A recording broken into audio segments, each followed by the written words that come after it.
nagbunga na ang mga kalamansi ko. Kukunin namin kasi magluluto kami ng pansit. Tapos ilalagay sa pansit. Ayan o. Kita niyo yan.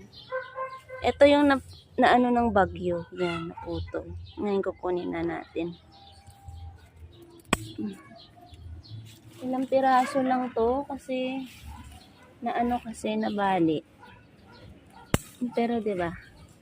Nandito lang sa likod ng bahay. Bango, bango ng kalamansi. Yan, ito yung unang harvest ko dito sa kalamansi na to. Kasi nung una ang bunga niya ay pa isa-isa lang. Ngayon yung medyo marami siya talagang bunga. Meron pa ba? Wala na.